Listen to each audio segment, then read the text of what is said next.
Behind me is Bruce's Cafe, located on West 5th and South Fairview in Bloomington, not that far from the downtown square and really not that far from a noisy assembly hall. And as you can tell, today it's pretty crowded at Bruce's Cafe because the owners, who've been here for 19 years, Bruce and Pauline Collier, well, they just happen to love Indiana University basketball. And while we have a minute today, let's go in and talk with Pauline. She's a heck of a fan. I think you'll enjoy hearing her talk about Indiana. Let's go inside. Pauline, you know, I just kind of look around the walls here in your cafe on the west side of Bloomington. Brings back a lot of memories, and I know that you've been a long-time fan of Indiana U basketball, but it's been kind of a tradition with some of the players, especially 4 or 5 years ago, and especially so in the national championship year, that they come in and have a little breakfast with you and your hubby Bruce, who've been in the restaurant business for a number of years.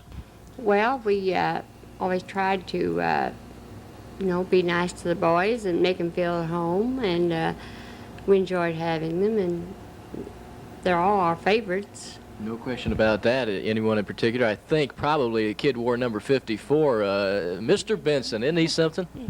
Yeah, he is a favorite. Of course, this is just like home to him, and he just feels at home. It's his second home, and he left me his shoes to remember him by. What's the story behind that now? Well, they was going on a fishing trip with some of his buddies, and they went ahead, and Kent followed later. So Kent got mixed up on his directions. So he turned right instead of left, or vice versa. And so the guys got his shoes somehow or other, slipped them away from him, and painted one blue and one red so he'd know which is right and which is left, and put them on this plaque.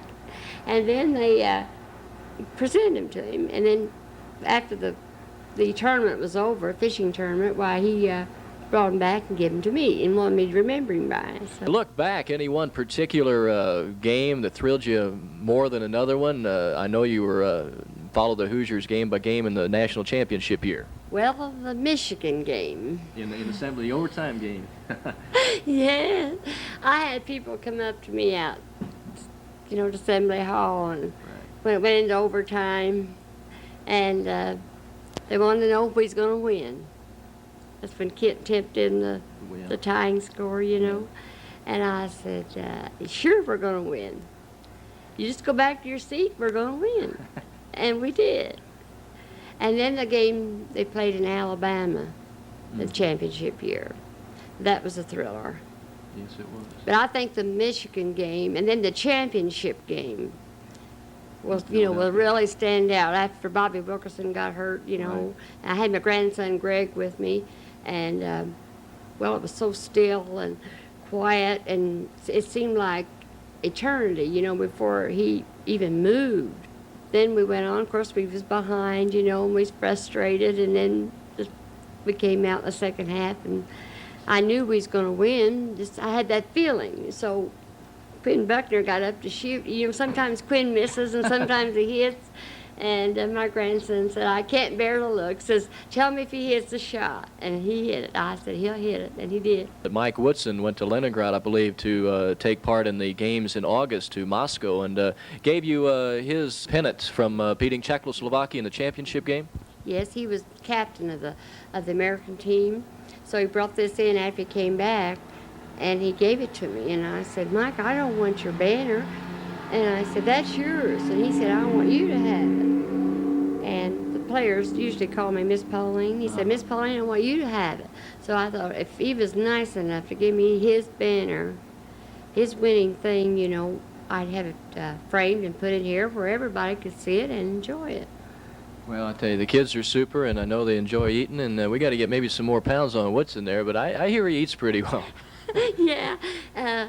He says now that he's gained some weight. Why, he can take his jacket off. He's got muscles. I always ask it to coaches, players, and other press guys. I want to ask a true fan, how do you look at the rest of the campaign? Well, I think if they play like they played Ohio State, they can actually win all the rest of the games. And I do firmly believe they can win these 2 road games coming up. Well, you heard it from Pauline Collier, and I tell you something. The coffee's great, the biscuits and gravy I hear is terrific. West side of Bloomington, Bruce's Cafe, and I think not only outside of the food, you're going to enjoy just kind of flashback into some great basketball memories since Bob Knight's been at Indiana U.